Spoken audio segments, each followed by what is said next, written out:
thank you for listening to the Drums and Rums podcast. If you'd like to help support the podcast and our content on YouTube, become a Drums and Rums Patreon member, and please subscribe to the YouTube channel as we work to get towards 1,000 subscribers. Links are listed in the description of this episode. And thanks again for checking out this episode and all of our other past episodes.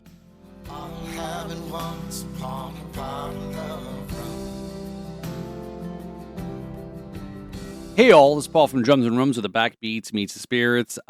This is going to be a really interesting episode here. It's like a long lost brother, and this goes way back to April of 2020. Nearly 3 years ago. We all remember 2020, early part of 2020, before the lockdown, before the pandemic and all these things.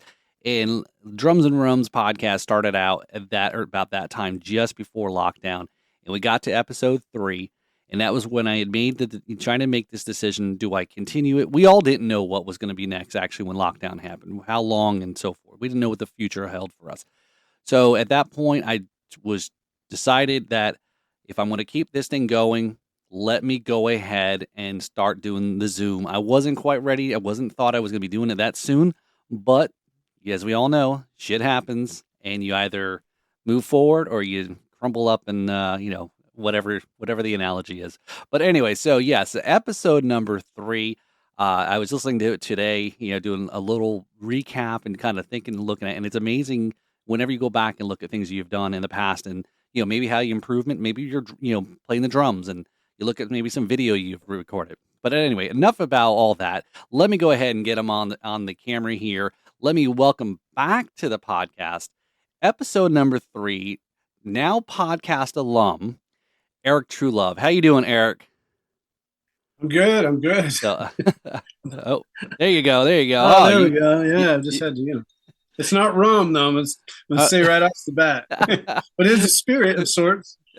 That's fine, right? That's why we always say that we're the Backbeats Meets the Spirits, right? So at least it's, we, like I said, I talking there about branching out and, and other things. And, we've, you look at growth and, I still stick mostly to the, the rum stuff. I've kind of branched out a little bit, done some other things. But anyway, it's enough about me. It's about you, right? That's why I asked you to come on. I'm not on your show. You're on my show. So I want to, catch up with you. And again, welcome back. I mean, can you believe that's nearly 3 years ago, right? Yeah, you had mentioned the word time warp earlier, and you're right. It's just like, wow, that was 3 years ago. Where does it go? Everyone always says, yeah, COVID years don't count. You kind of get a pass, but yeah, you think about it, it's like, God, that was, my oldest son is it'll be graduating this year, and it would really look back, it like really sucked for the kids that are in high school or school in general, and maybe high school, because again, that's a bigger kind of frame reference. Yeah. And he lost out, and then my younger one is 2 grades, behind him. So he, I look back, it's like, man, 2020, like, where were you when COVID locked everything, shut everything down? And, but yeah, I appreciate you being, you are our first Zoom guest, our first, I get not so much Zoom guest, but I'll call it more in a sense, because, Zoom's not paying me for this. Right. My first remote guest. How about that? That works. So yeah, I mean, how have you been since we talked, right, 3 years ago?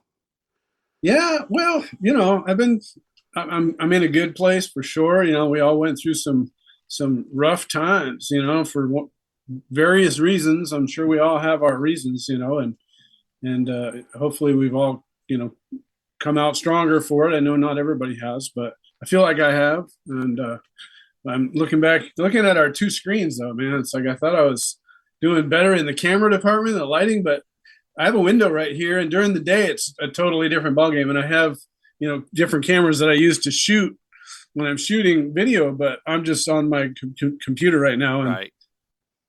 Not such great light, but we get the idea. No, when you come back on again, in 3 years for the podcast, you'll say, hopefully, yeah, you get all that straight, right? But just try and make everything blurry here, right? Cheers. Right, yeah. Just drink up, everybody. If you're watching the video, just drink, and everything will get clearer. So yeah, we'll look much better.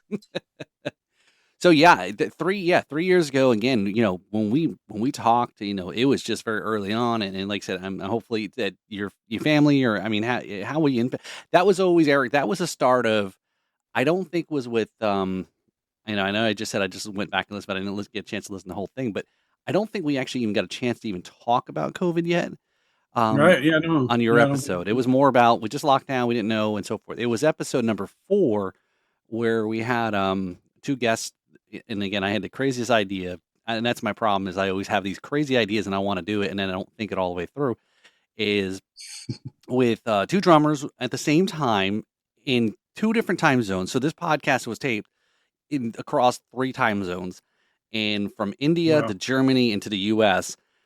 And that was the first time we started talking about and asking, what's it like for you guys? Because you guys are ahead of the lockdowns and the pandemic and all those things, and you're in a different country than compared to the U.S., where we're a lot more open than a lot of other countries were. So, but yeah, I mean, how again, like you said, it was everyone went through it, but I guess anything okay, for Because I work from home, it wasn't too bad. My wife, she's a administrator at a school, so she had to become IT tech. It's a small school, so she was like coaching all of her teachers on how to do Zoom and that whole thing. So, but we got through it. We've got young kids that are in grade school, so it was an adjustment, but it just like with everything, it's like you learn from it, you grow from it, and I tend to look more forward than I do back. So it's all behind us now. right, yeah, no, it's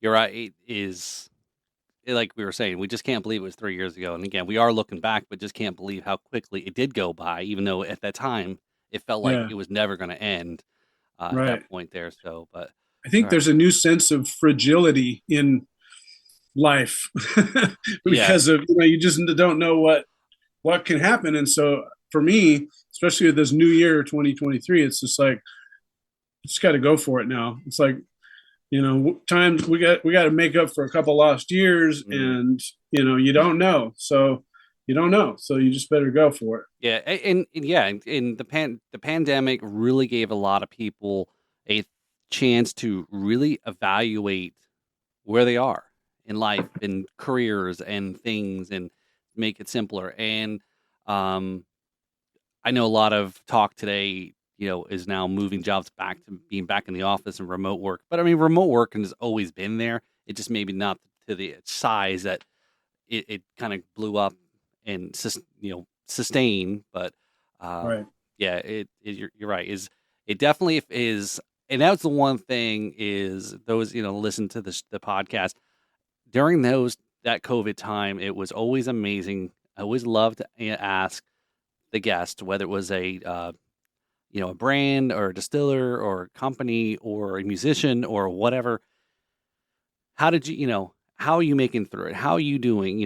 And then once we got through it and things started opening up, and then, it's like, yeah, I just started to open a distillery in the end of 2019 or something to that effect. And it's like, geez, talk about this timing, but you're Yeah. still here. You are Yeah. still in business. You had to do what you had to do. And, that is, I think, a great thing to hear that story. People still persevered. I mean, I know not everybody, but you got to take the wins, you got to take the positive stuff, and to kind of show it can be done. Yep. Yeah. And for me, I had already just gone through a huge kind of upheaval in my life because I moved from Tucson to Houston. I sold my school that I built.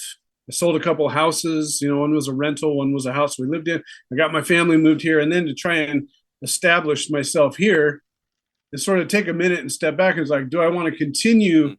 being a full-time drum teacher, being a full-time musician? Do I want to change careers now? I'm in Right. my early 50s, and it's like, and so then, so I was just trying to kind of settle into my new and environment in that way. And then all that happened, and now the family's home, full time, and life is a whole different thing. We don't even know what it is yet and what's around the corner. And so now that everything's kind of back together, and I've gathered myself, and I sort of um, explored a few other Mm. options like web development and just maybe some other career options. just sort of floated that out there to see how it felt like right at the end of the year. And then the universe just said, no, no, here's an album you're going to record on. Here's some bands that are going to call you for gigs. And, I started getting putting content out again. And it feels right. I just had a brand new student yesterday from the house. I built a studio in my downstairs that's just for teaching. It's comfortable and it's not invasive to the rest of the family. But I'm only take a few students. I'm going to do like a half a dozen at a time instead of 30 or 40. Right. So pick and choose. And like I said, quality over quantity. Hopefully this, not, you're going to have to practice. Right. Yeah. Yeah. No, it's, and that's a kind of interesting thing you'd mentioned there was, other skill sets. Right. And again, I said, I don't mean to dwell on, looking back over the last 3 years, that, some of those things, from the time we first talked to Yeah. now. And, there was a lot of times that I always referenced Nashville, December of 2019 as a point where this idea for the show with a name, etc., really took the spark because of just being in Nashville, seeing all the music, going to the drum dojo with, Jim Riley, taking all those things in and just, and then also, I don't know, hey, I'm just a little guy here, but at the same time, that his inspiration, he, there was quite a bit of an inspirement that weekend because I always thought, and again, don't know a whole lot about country music and how some of the structures, like maybe like a rock band, but here's a guy who's doing drum workshops when he's off the road, doing some pickup gigs, writing books. He was at that time, he was just started talking about teaching at a local college. And, I'm thinking, does he not, I'm not getting into finances, but I'm always like, does he like to keep busy?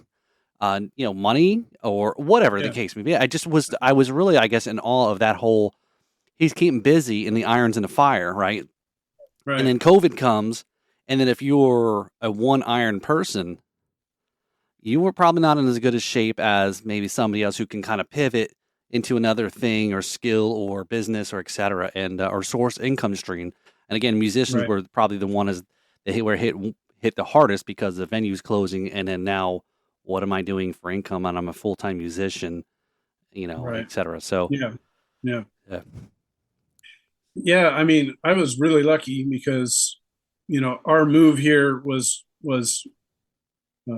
due to my wife's, position. It was a promotion for her, opportunity. And I had, had my business and really like my nose was raw, from keeping it to the grindstone. And so she was just like, do what you need to do what you want to do. And so I was able to really do a lot of reflection and fortunately I had made a few investments that were keeping me going, kind of like a mosaic of incomes. I was just talking with this about my wife, as I've been self-employed for the vast majority of my adult life. And much of that is, been strictly from music, but there was a lot of other too. So yeah, I really feel for people that, lost their source of income and, were forced to pivot, Yeah. I just kind of tap danced a little bit, Right. It's a good thing, because I know a lot of people that were, lost their jobs and maybe didn't have something. And again, it is a very awkward time, and thus the rise of all of these, people that started making digital content because they're stuck in their house. They got a phone. And again, I don't know if you remember, like I said, you probably do recall this at this same time now is, as you mentioned, your wife's, in school, you couldn't find a web camera. And it was like, that was like an impossible thing because everyone's sitting at their home now, whether you're a worker, a kid or whatever, you couldn't buy web cameras. And it was just, again, some of this, again, we can go off on a whole tangent of, that we look back now, like we were really running around looking for toilet paper, I mean, now it's eggs, but. Right. Yeah. It's always going to be something. Right.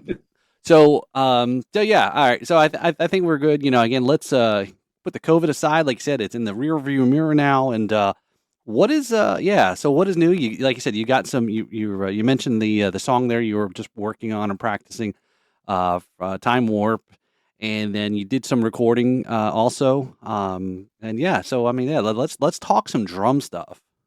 Yeah, yeah, for sure. You know, one thing I did, is not too long ago, maybe 6 months ago, is I put up a band mix profile page. Familiar with band Yep, mix? yep. Okay. I put it up there. It was kind of really specific because like I don't want to be down in the trenches. Like I don't do smoky bars. I mean, I play bars. I played plenty of bars, but like here in Texas, Yeah. you get some of these that are like, whew, you like scrape that smoke off you when you walk out of there. That's bad. So I was like, I don't do that. Sorry. So I was kind of specific in what I was looking for, and well, lo and behold, I've gotten some really good stuff just recently to come down or came from that. One was an album that I'm recording with somebody. So we just finished four tracks this month out of 11. He's doing a whole concept album. The band is called Total Strangers, and the songwriter and guitar player, it's his project. He's here in Houston. He's got a podcast, and I need to get on there and meet some of those folks Hmm. and check that podcast out. It's a songwriters podcast. Okay. Cool. And so the singer is based out of LA. The bass player used to live in Houston, I guess, but he lives in Ghana, South Africa. The keyboard player's in Sweden, so we're just all file sharing. And so far, like everybody's really happy with what's come out. These four tracks that are still Cool. being, mixed and mastered and edited. But my part's done. I got to come in. He had loops. Like these are the grooves I basically want. Here's where you're going to stop and yada yada. Mm. So I'd run through and do a couple takes with some ideas, send them to him in just a MP3 format, rough mixed where the drums are real out front. And he'd go, "Ooh, I really like this. Maybe let's not do this here." And then I go through and do a couple more takes. And usually one of those is a keeper, and then we move on to the next. So that just popped out of the blue from this band mix post Cool. that I put up, which I was super excited about, and has really fueled a rekindling that I've been working on of my love for drums, which is crazy because it was everything for so long, and with my building my school and It's your whole that life, right? Yeah. it became my identity, and pretty Yeah. soon it was just like it didn't have the appeal quite like it used to, Right. after doing it for so long. And so I, in that whole COVID time period, I was like, all right, now I'm going to step back and maybe do something else. I ended up teaching school for about a year and a half here. And I did that. I didn't think I was even going to take the position on, but I specifically did it because I was actively learning how to play a little bit of keyboards, guitar, and bass. And I've been playing ukulele and singing for a while. Mostly I've been doing that with my daughters. So I'm trying to give them, Something. expose them as Right. much as I can to all of it, and they both play drums more than, their other instruments. But my one daughter's taking voice lessons and yada, yada. So anyway, so I was like, I'm going to take that gig. It was like a couple nights a week. I got to run the rock groups, trying to wrangle, a dozen teenagers after school to learn how to play two songs in a few weeks, at 90, that, 2 hours a pop was challenging. And it really forced me to learn a little bit more theory, be able to, understand. And that process of learning what it is I want from a drummer, coming at it from a bass player standpoint or a guitar player, or piano player, all of a sudden that fire started coming back. And now it's back with this recording session and some new gigs. And it's like, oh. It's amazing that, I find the same thing is when, if I've been away and, I'm really, I know I always have this like guilty omission or confession. Maybe that's it. Is,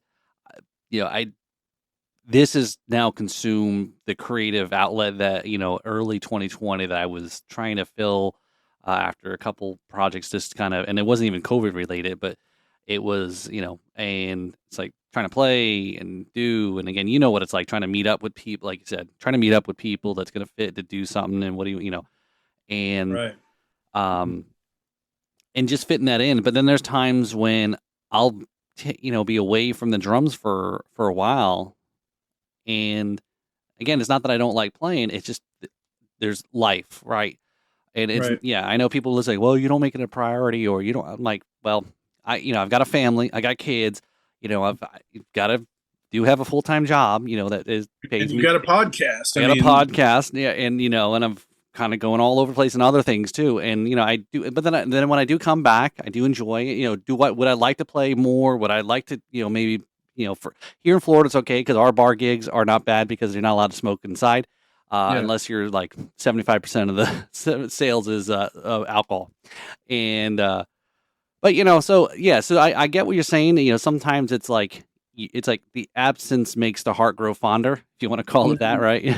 Yeah, for sure. Yeah, Valentine's Day is not that far away, right? yeah, So, but that's pretty cool. And but like you said, you didn't know what it is, where you're, how that was going to turn out, but it was something that you know ended up being a good positive experience. Teaching they go in there and teach.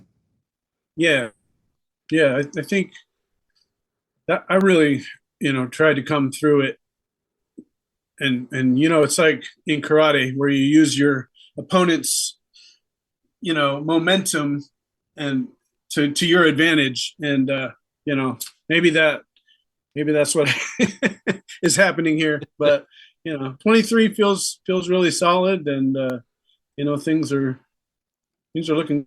Say, like I mentioned it before, but I was your first visual video uh, guest, and you really stepped it up Yeah. again. My anyways. Yeah, no, I know it's all good. No, I Yeah, appreciate it. Thanks. I mean, and it's like we all go through, right? We always want to improve, get better, how to change, and yeah, um, all those things. And actually, yeah, this used to be we call it the studio now, right? But for those who have been here have actually know it's the what used to be the kids' room that I reclaimed before they were nice. born, and it used to be my room where the drums were. And I Yeah, said, no, if I'm going to do this, let me do it at the house so I don't have to pay and go somewhere else and do this whole thing. I have my own thing set up and so forth. But yeah, yeah, but it is, I think like I said, we don't want to dwell on the past, but sometimes it's good to kind of use it to help us reflect, am I going in the right direction? Am I doing the things I want to do? yeah. And, but yeah, no, that's really good. So yeah, so let's talk about the project a little bit more there. So, Okay, yeah. Um, it's interesting because I've worked really hard in my drumming life to do the less is more thing. Like not be so busy, really serve the song, fill when it's necessary, solo when it's necessary, which is really rare in most cases. I did a theater gig where it was part of the thing. It was a melodrama show, comedy, and like you're following the keyboard player and you're playing a bunch of sound effects and stuff. And so there was tons of solos every night. It was like 4 drum solos every night. For that. But most of the time, it's not my bag. It's not my thing. So uh, I just recently, well, with that project, he's wants me to be busier. He wants me. He's like, feel more. I want the drums to really push, and the fact that he already had an idea of what he wanted, from a songwriter standpoint, producer wise, there's a lot going on there, and it's been really easy for me to just come in and try and give him what he wants, right. even though it's not necessarily my instinct to approach the song that way. Okay. So that's been really interesting, and yeah, I mean, I'm hoping to do more of that. I've actually done a fair amount of recording in my career.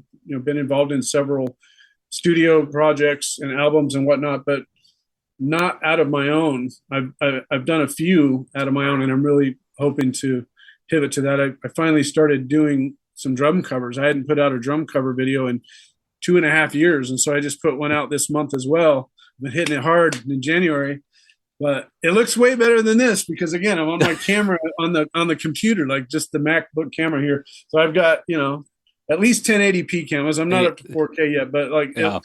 I was happy because the lighting, you mentioned lighting, Mm, super important, and the cameras and my audio. Like I feel like I've stepped up, a couple of notches in that, and still learning though. yep.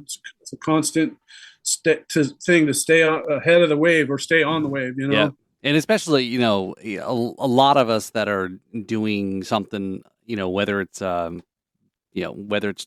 drumming or music, or we've become, and and technology's gotten a heck of a lot easier and cheaper, that we've all become, kind of a bit not professional maybe in every aspect, but somewhat proficient to be able to do things on our own, right? Yeah. Right. You can record your own drums, all the things, you don't need an engineer or somebody in a full blown studio, or any of the social media, obviously, and with a podcast, that's something, if I want to do certain things, had to learn, or even some of the editing of the podcast stuff that we do, or, and learn, how to use something like Audacity and, compression, and again, but yeah, I think, like you said, it's the pandemic for some may have created the opportunity to put new tools in the toolbox. Yeah. Yeah, For sure. For yeah. sure. So Um, Something I did that was unrelated, well, pretty much unrelated to drums, was I built a cargo trailer conversion camper. So okay, I had the trailer itself built specifically to fit in my garage. I have a 2-car garage with single doors. So I have a 1/2 inch clearance on each side of the tire and a 1/2 inch clearance of the roof oh my to get it gosh, in and out of my garage. And so I don't take it out that often, but we've taken it on some cross country trips and some short camping trips. I built it so that we can camp in it, but also converts into a mobile teaching studio, okay, performance center. The back door is a ramp, so that becomes a stage, and so that's something that is an idea. You mentioned it being full of ideas, so that's part of a whole thing that I'm iron that's going to get pounded into something else. right. Once it's hot enough and pliable enough. So it is related to drums, but like we've just been using it as a camping thing. So Right. like I was really fortunate to be able to just keep on plugging away with different projects So from. that's it. Maybe you've got a new business there for bands that you can just roll up. You don't, depending obviously where the venue is. If it's an outside venue, but you roll up, and then maybe the walls fall down, and it creates its own stage. The drums are already set up, or there you go. All right, But million now dollar. with the solar generators, you can do it anywhere. You Right. have a whole circle the Hmm. wagons. Yeah. Yeah, just like a rolling festival of independent artists. That's right. The most cleanest, you know, uh, clean, carbon free concert. Carbon free concert. Yeah, I say that sometimes fast, Well, but I also want to, we camp in the state parks and stuff. So I've been envisioning partnering with the state parks mm, to offer a little rock band class during the day for the kids, and then have a performance at night, or yeah, there's like just lots of yeah, silly ideas, yeah. some of which I'm sure will never come to fruition. But What that's it. You've got more ideas, and we're obviously I think we have as kindred spirits is that we have more ideas than what we can actually execute on, right? And yeah, there's not enough time. which can be paralyzing, I, actually. yeah, I know, and I totally, yeah. People don't think it. It's just that you got so much in your mind, and again, it's just kind of, but if you're, and that's kind of where I've been always been, is it's not that, um, it's not that I don't want people to help me, I, again, still trying to generate the, the monetization and revenue and so forth. I mean, I would love, once, it's start making money, is to bring people on and, help with creativity or making certain things and do more to kind of expand. But, it's like, you still got to be able to crawl before you can, run. So, Yeah, but it's kind of, yeah, for sure. kind of like a dog that's wants to bolt out the, fence, past the fence, but anyway, Yeah, so yeah, so that's that's a great, like that example there with the band mix.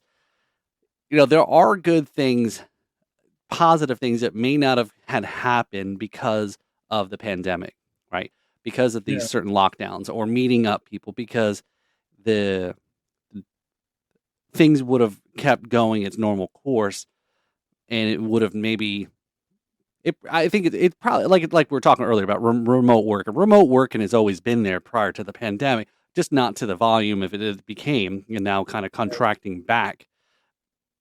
But those things like recording and sending loops and samples and whatnots and tracks over the, it's not was so it wasn't new. It wasn't created during the pandemic, but it kind of blew up because of right. the necessity of it. So Yeah, became mainstream for sure. Now, right, everybody's doing it.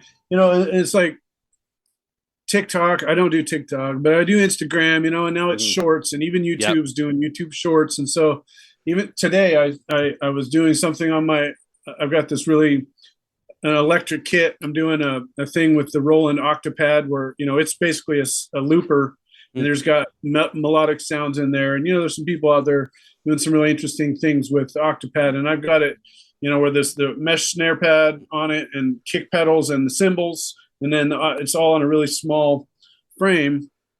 And so I'm working on, just two cameras, an overhead and a front, and just creating some really interesting loops on the fly Mm. in about 30 to 60 seconds, formatted portrait, not landscape.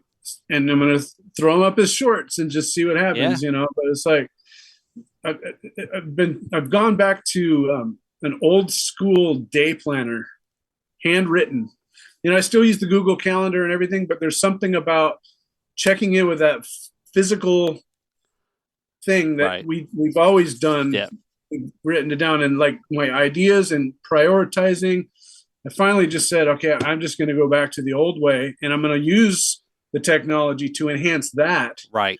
Right. instead of the other way around, and so far I'm finding that to be super helpful in maintaining the mosaic of things that I'm trying to accomplish, to not have just one or two or three irons in the fire, but 15 or 20. I I more.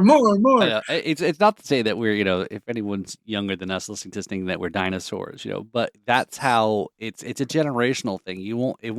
It takes, things don't happen overnight, and I know the last few years has been kind of crazy in many different ways, that humans are very not programmed for change, and to expect somebody to change for certain things, it's a lot of effort. You just can't tell somebody you can't do this no more, or and there has to be lot of will and so forth. And yes, you and I, like I said, we're about the same age. We grew up pre computers, or just before computers really took off in the home PC and things like that. And I'm the same way. There's still at work, I still take my notes, on a meeting. Can I get an iPad? Can I get the computer? And and that was actually something that was like, yeah, some of the millennials, that are the difference between generations in the workplace, where it's like, oh, this kid's sitting on his phone the whole time. No, he's taking notes. That's how he takes Right. notes. And it's like, Yeah. it's a anyway. So Researching. Yeah. right, yeah, and that's Yeah. how people are. And so yeah, maybe then in the next couple generations, yeah, the paper will go away. But until they have improved the crude caveman, you know, you know, until they can prove that stylus, Yeah. you're not going to take the pencil, the pen away from people. But Yeah. I don't know. It's hard to imagine the world our kids are going to be living in 20 years. At this Oh point, yeah. with the rate of the way how fast things have changed, especially recently with the popularity and explosion of Chat GBT and all the Oh artificial yeah. intelligence, and where we can see that door opened. Now we're looking in that room, just like, holy crap! Hmm. Here we go. This where we're going? This You whole know. my everything I'm saying, I put through the chat AI. So this is I knew it. he No, sounds too much like it's a kind of computer. scary. Yeah. If you I want even to, if you Oh, want sorry. to, Go if ahead. you want to, I'm joking now. I'm not joking, but serious. If you want to hear a computer, oh my god! I said I went back and I listened to episode 3 and how I started it off, and I was doing like reading a little intro script, and I was like, oh my god! You could tell. And again, some of those things you've improved and you get better and you're comfortable, and I'm like, I know I was reading something, because I was like just like like a robot kind of reading this thing, and I'm like, oh my god, I'm glad I don't do that anymore. I don't know. I know It, if you're listening to this podcast, drop me a hint on on social media somewhere. So, do you like the old podcast, how I kind of approached it, or do you like the new format? A little bit kind of more. I don't know, but I'm always interested in feedback. it's But interesting. It's just like, learning an instrument mhm. is it's super important to record yourself so that you could document and learn and grow, from that. So yeah, but I bought a Udemy course. If you're familiar with Udemy, or if the listeners are familiar with Udemy, it's like college level courses that you can purchase online, and they're just online courses. There's a bunch of them out Okay. there. Udemy is the only one that's coming to mind right now. I took a piano course on there. It's like $10, and Mm. you can, it's worked well for me on a couple different things. I took one on Logic Pro X, the recording DAW, the recording software I use, and I've learned how to do that in Final Cut. Just YouTube searches, but also sometimes I'll be like, I really want to deep dive, and it's worth it for $10 to have Right. the checklist of things and have an instructor and a community. And so I did that with, like I say, with piano and with Logic and other things Right. like that. Now I kind of just lost my train of thought, Right. but there was a reason I brought up Udemy, and it'll come right back to me. Yeah. So I'm gonna throw it over to you. Okay. So yeah, I mean, it's always yeah. As we get older, it the technology definitely for sure assists us with some of those things to improve and so forth. Yeah, So so you got the band, so you got a single. I know you sent me the single, and awesome grooves. And so the question I had was, how do you feel about when you're working with an artist, and this whole there's some drummers that are like, no, I'll play what I think it should be played.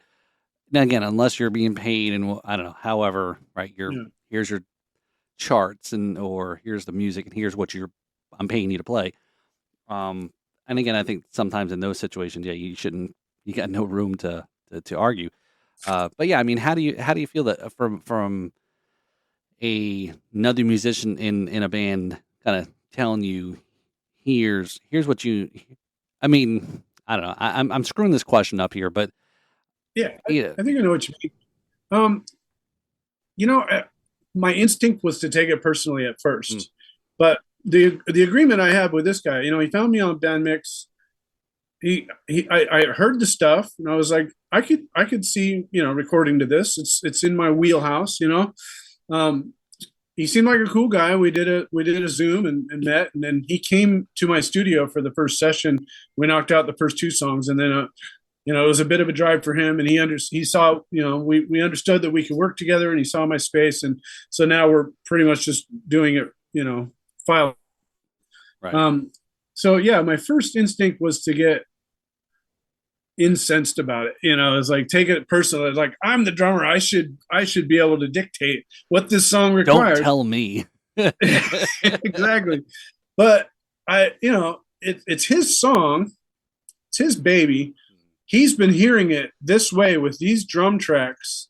He has an idea in his mind where that song should go, and he's hired me to try and get there as close to that as I can. And Right. so once I realized I was maybe being the immature, more version of myself, that I've been in the past, and just be like, you know what, I can give him what he wants. I believe I can, and I don't think, and I shouldn't get offended that it's not how I would necessarily approach that part. Mm, And so once that I got that behind me, and it was very short. It was just like one of those little conversations you have, with yourself. It's just been working really smooth. Like he's tickled pink. The people in the band are like really excited about it. Things are, cool. things are moving and shaking, and looking forward to the next. And it might be just one of those things where I do this album and that's it. It never goes anywhere. I mean, everybody's all over the world, so I doubt we're ever going to gig it. But It but it that kind of, Eric, is like describing theirs for those that are listening who maybe started off in drumming, or are new to drumming, or isn't aware of it. Is that and again, I've learned, obviously I learned.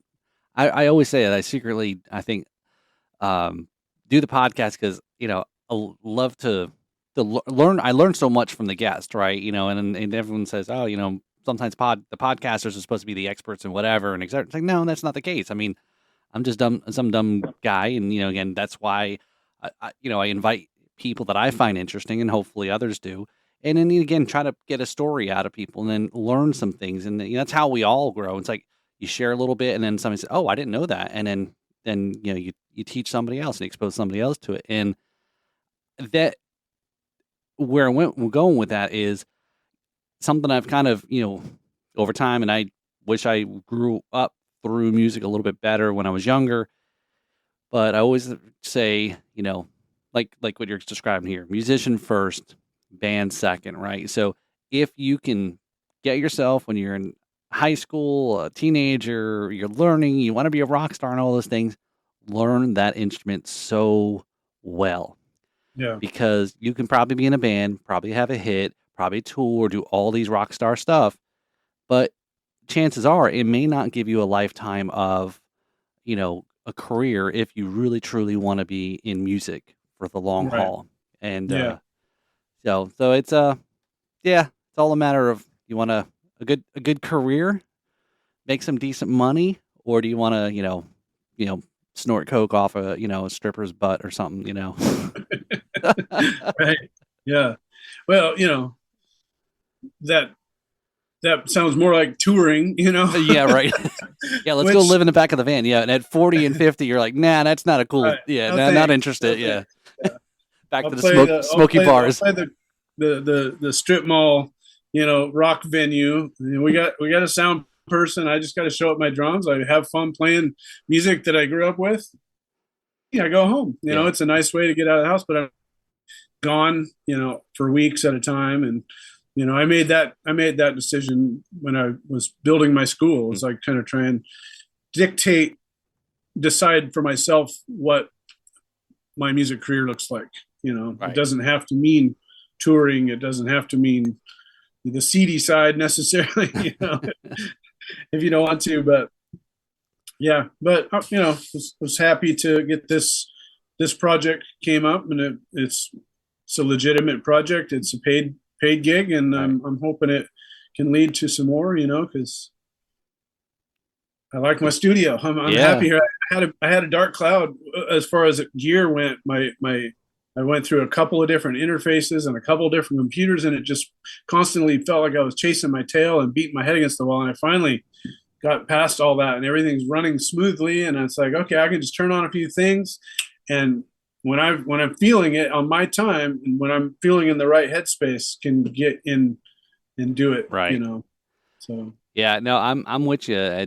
For over this journey too. It's been with the technology and learning a huge curve. And again, thankfully, I've got a lot of good people to be around that help give pointers and tips and so forth. And again, you prove like anything, you get a little bit better equipment and makes your life easier and so on and so forth. And uh, yeah, I was going through that for quite a while, and it still struggle a little bit when I try to do something mobile. And I somewhat got something working out, and that I just yeah, I saw you recently. do a few podcasts from some various Right. distilleries and Yep. Yep. and that. So we So did a live stream actually Saturday on at a local venue, and it was an event. 6 bands were playing, and this is something I've been wanting to do. Of like kind of like what they do back in the day, the radio remotes. You're broadcasting from you're talking to bands or talking to people, whatever.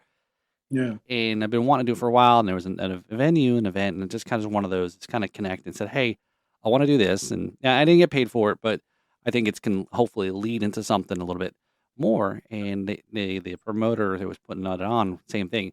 He's like the one man setting up this and doing this and running around and doing all these different things. He goes, this is what I've always wanted to do, but I can't do everything. And he goes, when I right, found out that you were interested in doing this, I said, this is great. So it turned into they set up. The bands all played out on the outside stage. I had all the bands come up, and we were up on the stage inside, and it was kind of like an interview. People can watch an interview with the bands and learn. So, yeah. So again, it's like, well, okay, this is kind of cool. And that is cool. on Yeah, a previous guest, I was talking with, and he's a bartender. So Anthony from the Hate podcast, he's a bartender, and I said, I think when I started doing my live streams every week, outside of the podcast. I started realizing this maybe there is because I'm not playing out or gigging or whatever. It's filling the void of performing. He yeah, goes, I guess I never thought about the podcasting thing. You are performing, you're entertaining, and yeah. It's a gig for yeah, sure. yeah. So I Just got mean, different equipment. yeah, yeah. So you have again, I have a good time. I kind of be lively, etc. But where the hell was I going with this whole story? I don't know. But Hey, anyway. it's contagious, you know. But you did mention distillery, or I did. Yep. So what are you drinking? So actually, probably won't be the only thing I actually have tonight. I did make a rum and coke, and I did put in some. I just grabbed whatever I had down here. So this was Don Q, and if Mm, you can see that number that's on there, that's a big number that I put in this yeah, one yeah. 151 Don Q, and they call this one. I guess this is the Hurricane. No, I take that back. This isn't the Is it Hurricane. tequila? No, this is still it's rum. It's a rum. Yep, Okay. yep. So it's a overproof rum, and it's from Puerto Rico. But I had another bottle, I guess. I must have grabbed. There's another one that's like, I guess, hurricane proof because when you make the hurricane cocktail, you it's a pretty strong drink. So I Right just on. I just said I'm just grab something. I'm got You just drinking it on the rocks?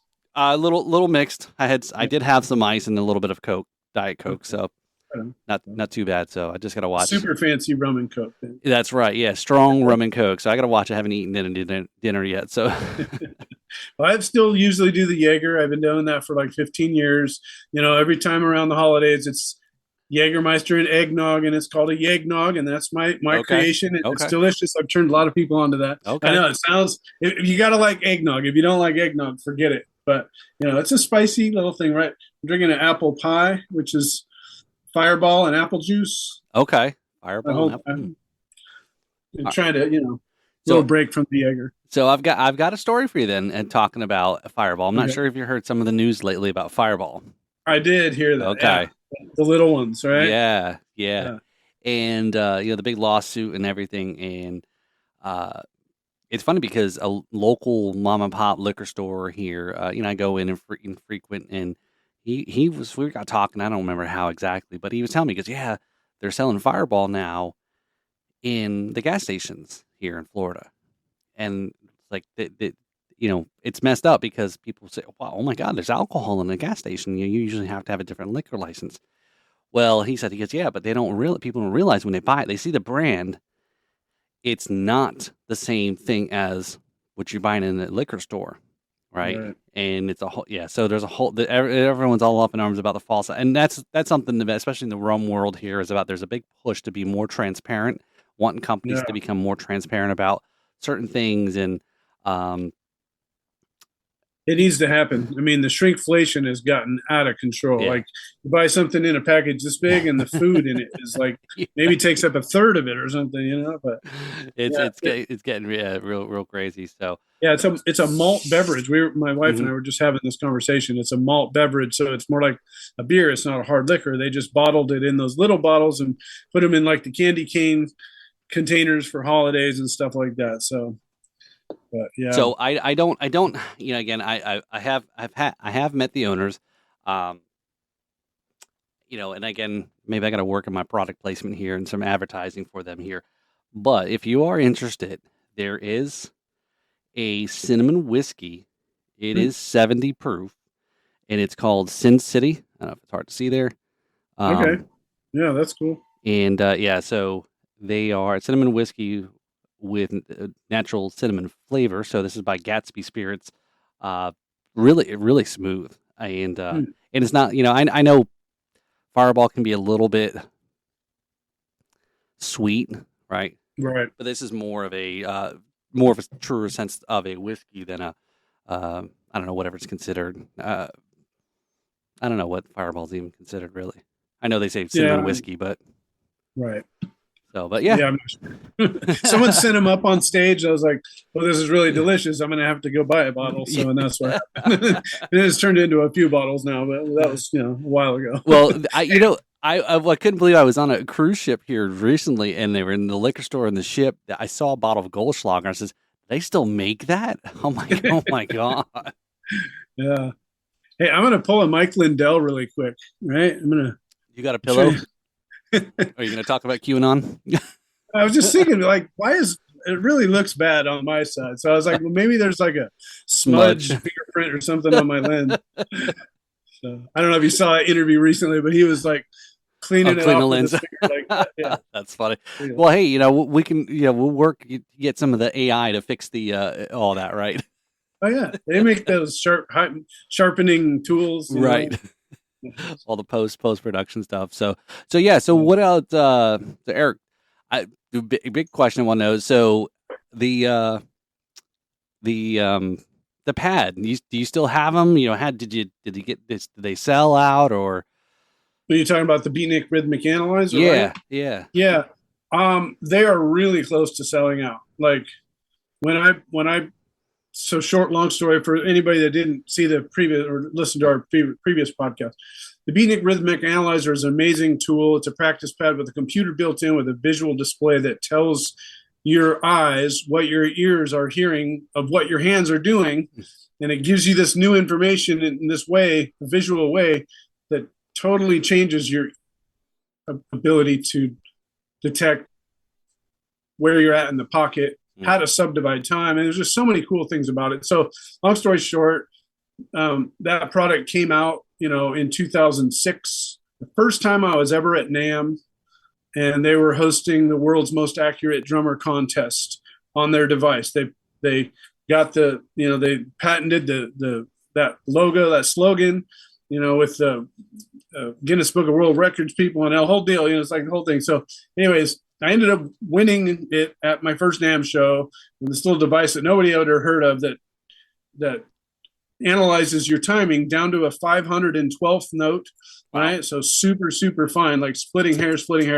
I really only won it because the two measure phrase that they had built to use as the contest, which they did the whole time they had the contest, was almost identical to a phrase that I had developed as a teaching tool to my students and been teaching it for months. So I had already had a couple of months of practice. When I showed up, I was like, oh, okay, what's this device? Let me play that. Oh, I know this pattern.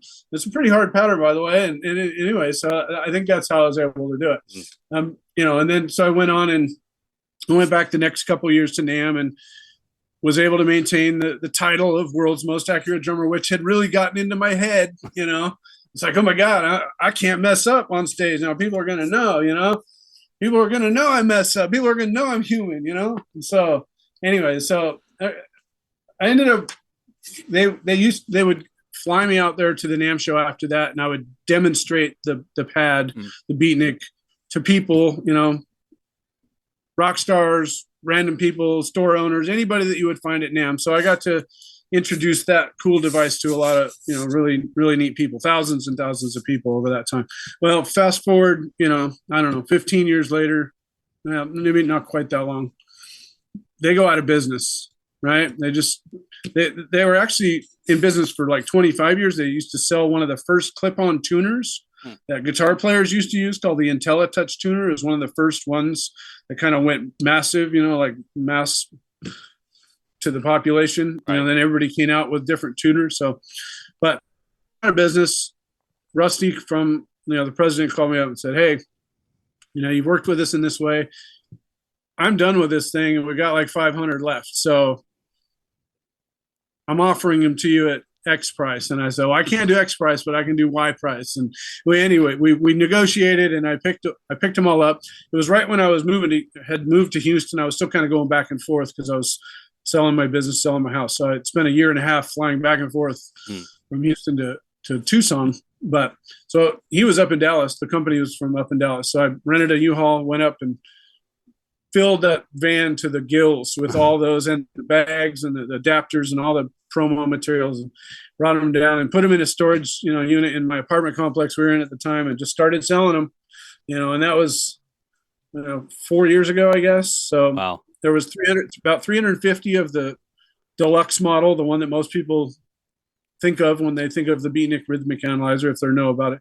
And then there was about 150 of the junior models and about enough bags for all those. So now I'm down to like literally just a few dozen. And I took a few boxes and just put them away because I'm not going to sell them. So you don't want to give I may at some day do some more like drum clinics or something, kind of talking about that, and I know I'll want to have a little stock of them, or if I ever open another school or something like that. Right. So now my friends that have had them, that like, hey, I need to get another one before they're all gone. So Well, cool. So yeah. you can available on the website, right? I know we're not doing shameless plugs promotion yet, but yeah, I mean, I guess you can find it on the website. Yeah, I have a link on Yeah. my website Okay. to, it says my store, which is basically my reverb store. That's, I also buy and sell a lot of gear, Mm, just, not just drumming gear, but since I was learning to play, you know, keyboard and guitar and bass, and, I had a school that did all those, right. uh, taught all those instruments. So I have, and I don't want to do the mobile school with the traveling, with the cargo trailer. So I have enough gear to outfit two little rock bands, like the full little miniature PA system, electric drum kit, small bass amp, small bass, small guitar, and the microphones, all the cables. So like I can open the school right now, but just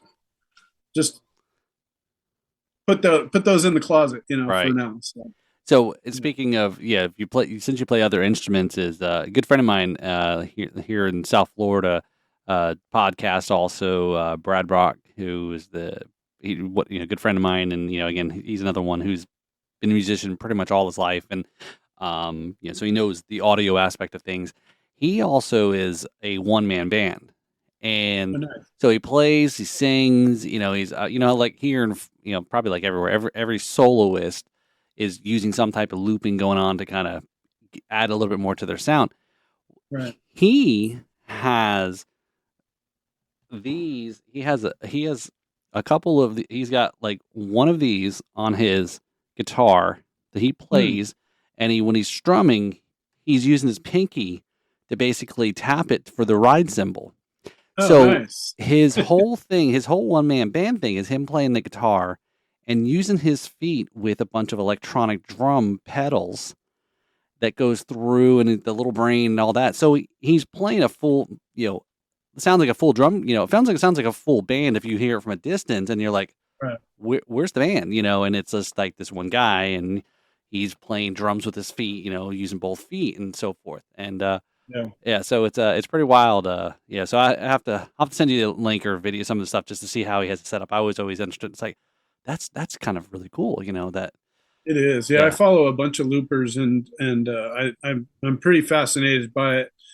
I wish I had more skills. It's hard in your 50s to learn a bunch of new Yeah. instruments.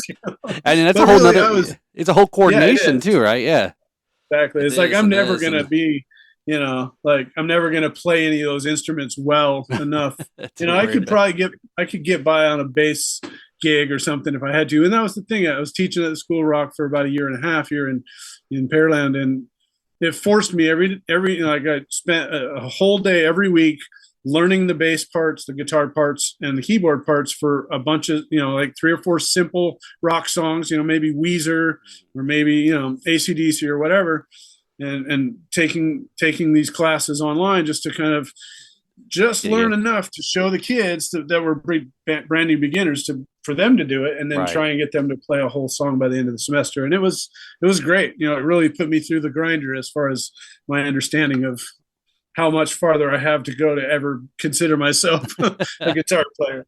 And that's the thing is most people are not. They don't like, again. We talk about change. They like people like being in their thing. They don't like to be moved out of their comfort zone. Yeah, But then when you do, everyone always has a story. I mean, yes, it could always go bad depending on how you really embrace it, or it can really be a huge thing. It's like, again, one of those, if it doesn't kill you, it makes you stronger kind of thing. Because now it's like, wow, okay, now I've did a challenge. It's a new challenge. It can be kind of exciting and cool and all those things. And like you said, you were out of a comfort zone. But then you embraced it to kind of say, hey, this made me better in other things as well now, even though I was yeah, uncomfortable at first, but you still persevered through it. So, yeah, very, very yeah. I cool. got kind of caught up in the ukulele. Like I own way too many ukuleles. Really cool. Hey, this one here. Uh, Oh, holy cow. That's a yeah, it's like ukulele? a little Les Paul electric ukulele, right? Oh, you got it. And Hey, so Eric, you got to send me a picture of that because there's a couple of that we've got a local. They're they are called the Little Things Duo, and two girls that play ukes. They've got amazing voices that are the harmonies are crazy. I posted something not that long ago on Instagram, and but Shanice, she was on the podcast, and she also does play the drums too. So, but yeah, they're always playing the ukulele. It's like it's a really cool thing, and they do a lot of crazy cool covers. So anyway, so you got to send me a picture of that Les Paul, and then I have to show them and say, hey, let's check out this ukulele. It Yeah.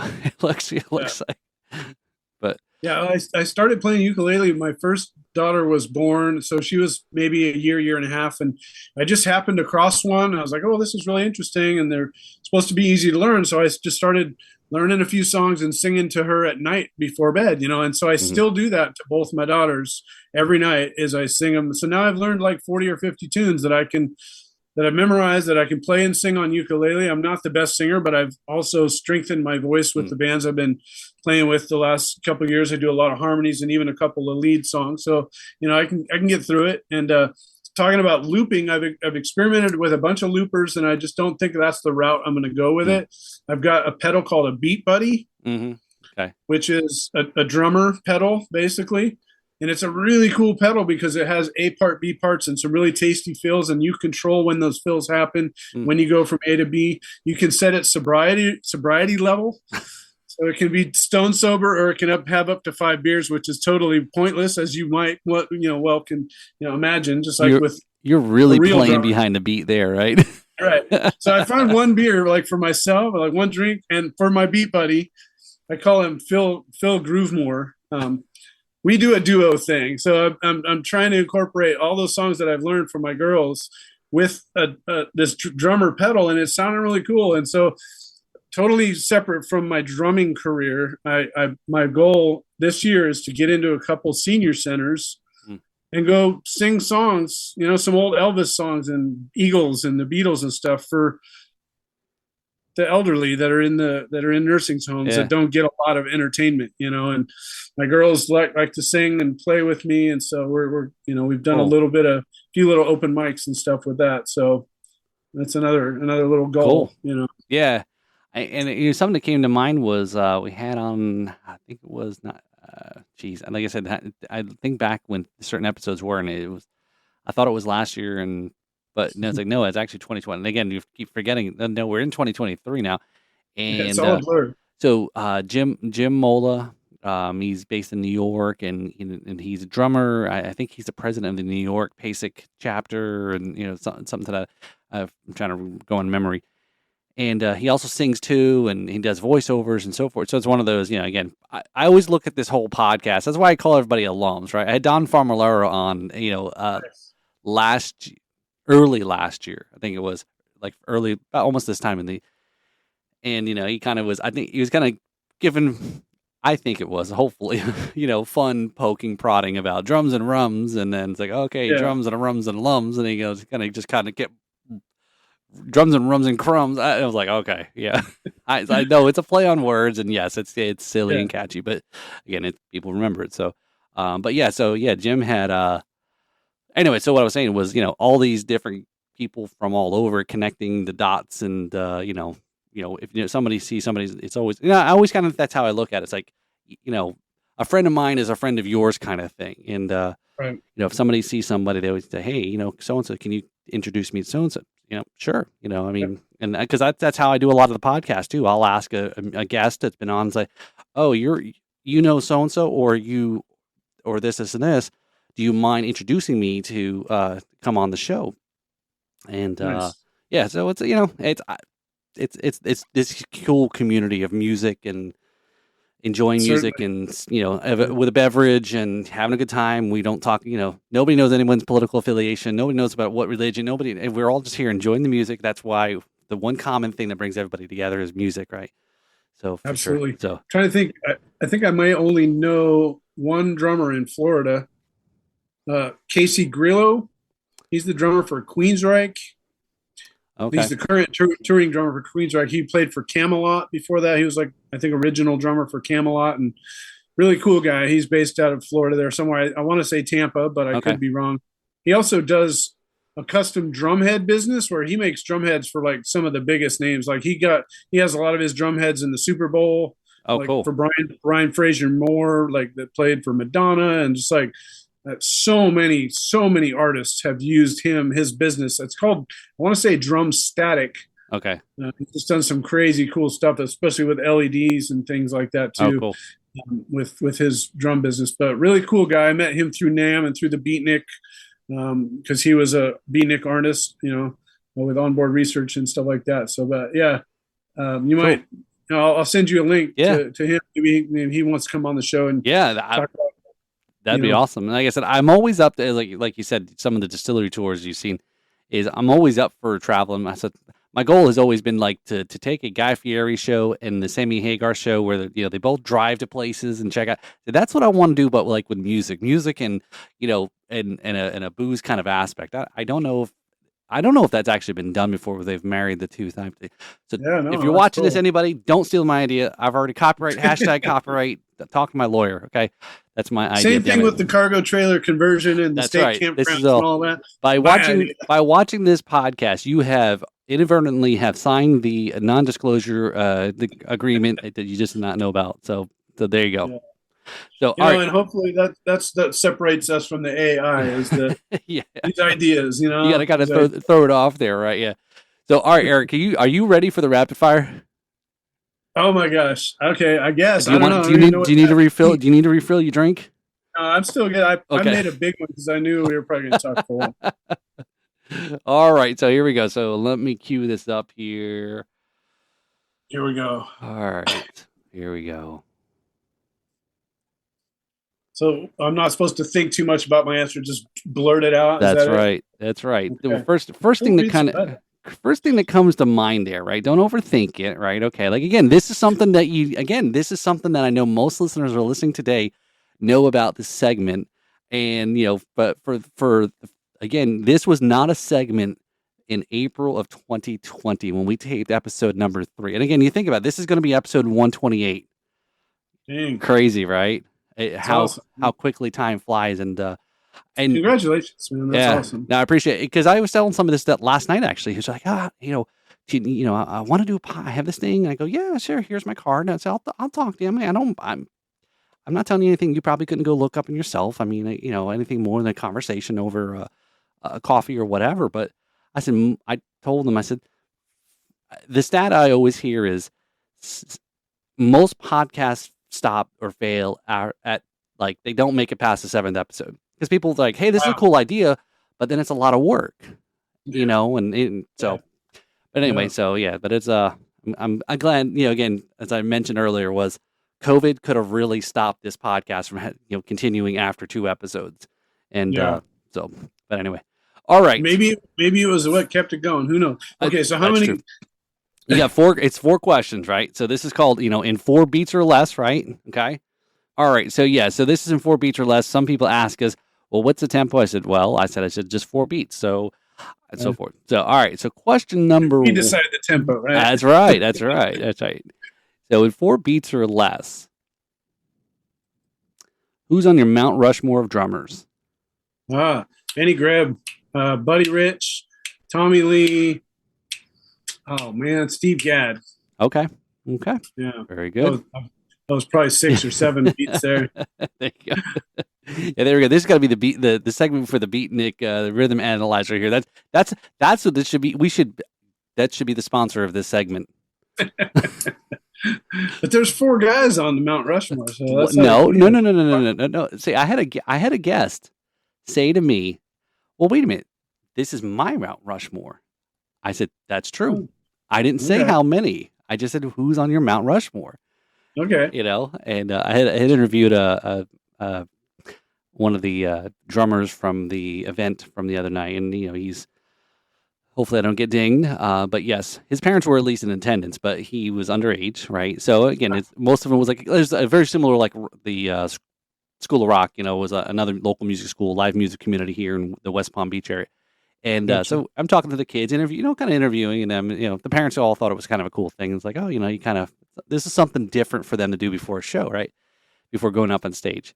And I asked him, I said, okay. So, I said he was the only drummer sitting there. I said, all right. I said, so I asked this question on all my guests. I said, you probably shouldn't be listening to this podcast because you're not old enough, but, who's on your Mount Rushmore? And he says, my dad. I said, okay. He goes, that's it. He goes, because his dad plays drums and his percussion. I'm like, that's a really cool answer. So I've not had anybody say their dad. Yeah. So, all right. Anyway, that's awesome. question number 2.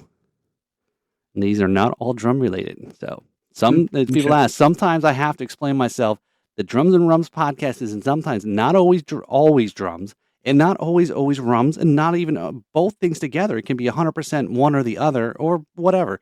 And that sometimes is a stickling point for some people because they don't get the association with, obviously if there's any drummer whoever's in recovery, I will probably never get them on the show just because of the connotation. But anyway, For sure, yeah. all right. So question number 2: Okay. best concert you've been to? Oh man, I've been to a lot of concerts. I'm failing on this. I'd have to say those Stones was a good one, and that was right before COVID. It was Okay. big 75,000. It was a Energy Stadium here in Houston, and I just thought there's no way this size of a concert is going to be that good. And we were way up in the back, but it was so good. The sound was good. Giant screens. I don't know. That's a hard question. Hopefully, that's the hardest one. All right. Well, I don't know. We'll see. So, all right. So the Stones were the best concert you've seen. Okay. So in question number 3, in 4 beats or less, bad experience: Fireball or Jaeger? Jaeger, but it's been a long time. I'm a hardened veteran, so I've learned. So I know that was your question. One of the answers, like, what cocktails or drink, favorite drink, whatever, and you answered it. So I think, all right, I'm gonna have to throw this one in there. So see if he's I'm got new at the Fireball, so give me time. Yeah. Actually, we were talking about Goldschlager earlier. I said somebody was pouring Goldschlager, and this is like back 20 years ago, and I didn't have a shirt on, and it was like pouring and missed my mouth, and it was like going down my body, and I was like actually gotten alcohol burns because it was either I'm so super pale or it actually was pretty high proof booze. Wow. All right, so question number 4. Drum roll, please. Craziest drum related story you got. And you don't. You can Okay. go more than 4. You can go more than 4 beats on this one. I'll try and keep it really short. I went to do a TV shooting for a reality show back when reality shows were just popping off huge. It was called Girl Meets Cowboy. It was an LA crew came to Tucson, Arizona on a big ranch, and I was playing with a good buddy of mine, Andy Hersey. Got to give a shout out to him. One of my best friends, one of the most talented people I've ever worked with. Anyways, he gets hired to be the backup band where the girls and the cowboys are dancing, at the corral. It's out in the middle of the desert, pretty far drive. I get there and I don't have my cymbals. No time to go back, no time to call anybody to kind of bring any cymbals. So I didn't know what to do. And I ended up taking the license plates off my car and put them on the cymbal stands and just played the shit out of those license plates. It sounded horrible, but that was it. Yeah.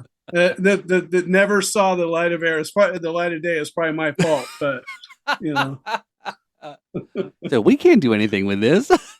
Right. That guy ruined it. Oh, whole man. production. All right, if you're listening to this, anyone's in Hollywood or whatever, please let's find this video. There's got to be, of course, it's always somewhere. Oh, Come on, I would love to see that. Make Erik TikTok money, okay? So license plate symbols. There you go. So, all right, Erik. Well, that wasn't too bad. Again, it's a little fun. That was fun. There's fun. So we'll jump on back there. So again, I can't remember now. So far back, didn't you get a shirt? Didn't you get a? Okay. So again, I totally should have worn it today too. Does it still? I know after 3 years, does it still fit? Right. That should be the question. Is anyone who comes back on the show? Do you need I'm a little baggy, man? What are you talking about? Oh my god, yeah, I know that was another one thing. Is I had this whole idea about the shirts, and I was like, no, I said I'm just gonna keep those shirts. I'm just gonna give it to the guests. $20, whatever the shipping is, and and again, it's kind of a cool thing. It's a branding thing, and I've got some guests that are overseas and other countries, and and it's like, hey, here's a shirt, and wear it, and people see it, and whatever, and ask the question. So it's it's a pretty cool thing. So unfortunately, I don't have anything for returning guests. So oh no, that's okay.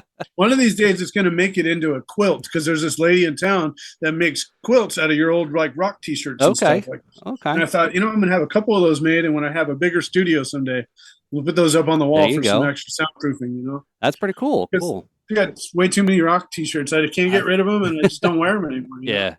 Yeah, I I mean, not know. all of them. I wish I had still had some of mine, but again, it's like I said, have Actually, some talking. of mine up right up there at the Oh, very I see the top. Jaeger.